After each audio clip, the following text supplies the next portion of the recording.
onto you all. When I went to take my nephew to his first day of school, all these kids were walking around in Dragon Ball book bags. And I saw their parents picking them up wearing Dragon Ball hoodies. And I realized they have passed down Dragon Ball to the next generation. Even the following day after Toriyama passed, I'm in the store and I see this guy decked out in a Dragon Ball jacket. He's showing it to me. I'm showing him my Dragon Ball gear I got on. He had a son, probably about 7 years old. He gets in between us and says, "I'm a Dragon Ball fan too." And I was like, that's awesome. You know, I gave him a fist bump and I go like, "Dragon Ball forever." And this kid goes, "Dragon Ball forever."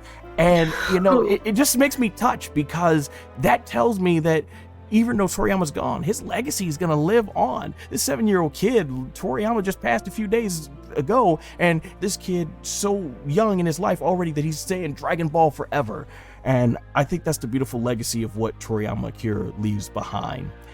Rebecca Rose, I will let you go from here, because I know you have always mentioned you're a casual fan, and what I've always thought was remarkable about that is sometimes you have casual fans that they like a series, but they don't even know who the creator is. You know who Akira Toriyama was, and I remember after seeing Dragon Ball Super Broly, you made a tribute post to him saying, "Thank you so much for giving us Dragon Ball Super Broly." I always thought that was awesome, so let's take it away. What did Toriyama mean to you? So, a lot like you, obviously, I did grow up with Dragon Ball.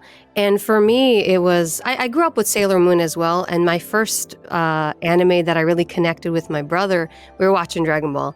And we would like jump on our trampoline and be like, Kamehameha, or like kick each other like in the air and like do these flips pretending to be them. And like you said, we were talking about before, my favorite quote of the entire well, I guess it's hard to say the entire Dragon Ball series, but for me in DBZ, when Android 16 is like, "Gohan, you know, like it's not a sin to fight for what's right. Like some people, like words aren't gonna reach them. Like you're kind, but like this is what we have to do." And that to me always stuck with me, because I was like, dang, you know, like you always hear like violence isn't the answer, and oh, shows like this that promote violence, it's bad, but it's not all about just being violent. It's about like discipline and fighting for what's right sometimes, and protecting people who are weak and who can't fight. So I did learn a lot in watching Dragon Ball. And Akira Toriyama in general, I did grow up playing Chrono Trigger too. And I remember the only reason I started playing it because I was like, oh, this looks like Dragon Ball. Like, it's exactly, it must be the artist who's doing it. And so I just got into it. I'm like, wow, that looks like Bulma with blonde hair. And so in that way, his art really like influenced me. And then, of course, there are other animes that I watched. I'm